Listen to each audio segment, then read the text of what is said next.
গেল 2 দশকের মধ্যে সবচেয়ে প্রলয়ঙ্কারী বন্যার সাথে লড়ছে শ্রীলঙ্কা। রাজধানী কলম্বোর চারপাশের সবগুলো এলাকায় এখনও পানির নিচে। বানের পানি কমছে, তবে খুব ধীরে। এখনও পানির সাথে সংগ্রাম করেই টিকে আছে মানুষ।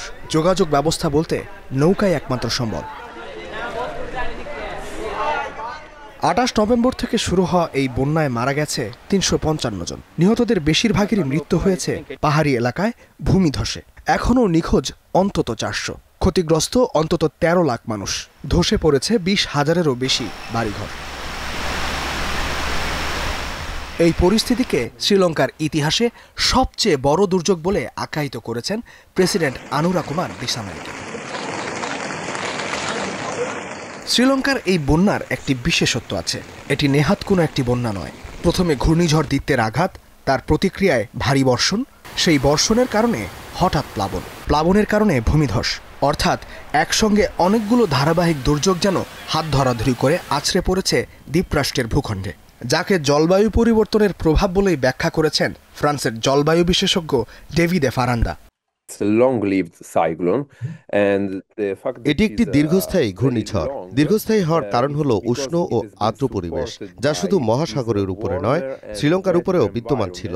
এই ধরনের ঝড় যখন ভূমিতে আঘাত হানে, তখন সকেটে শক্তি হারায় এবং নিঃশেষ হয়ে যায়। কিন্তু এই ঝড়ের ক্ষেত্রে ঝড়টির কাছে যথেষ্ট শক্তি ছিল, পর্যাপ্ত উষ্ণ ও আর্দ্র পরিবেশ ছিল, যার ফলে এটি শ্রীলঙ্কার উপরেও তার বিকাশ অব্যাহত রাখতে পেরেছে, যা আরও বেশি বৃষ্টি সৃষ্টি করেছে।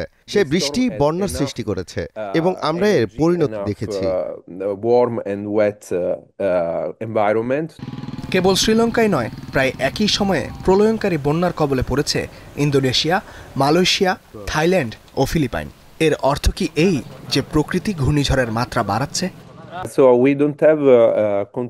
ঘূর্ণিঝড়ের মাত্রা বাড়ছে কিনা এ বিষয়ে জলবায়ু বিজ্ঞানীদের মধ্যে কোনো সর্বসম্মত মত নেই, কিন্তু আমরা যা জানি তা হলো যে সংখ্যক ঘূর্ণিঝড় আমরা পাই তা মোটামুটি একই, কিন্তু সেগুলো আরও তীব্র হয়ে উঠছে, আরও বেশি বৃষ্টি নিয়ে হাজির হচ্ছে, তাই ক্ষতির মাত্রা বাড়ছে।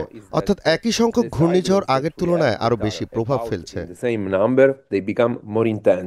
বিজ্ঞানীরা বলছেন, এ ধরনের দুর্যোগ কমানোর উপায় হলো খনিজ বা কার্বন সৃষ্টিকারী জীবাশ্ম জ্বালানির ব্যবহার কমিয়ে আনা। কারণ অতীতের তুলনায় পৃথিবীর উষ্ণতা বেড়েছে 1.5 ডিগ্রি সেলসিয়াস। প্রকৃতি বিনাশী উন্নয়ন ও বেশি কার্বন নিঃসরণের কারণে উত্তপ্ত হচ্ছে পৃথিবী। ইস্তেহাদুল মাহমুদ, স্টার নিউজ।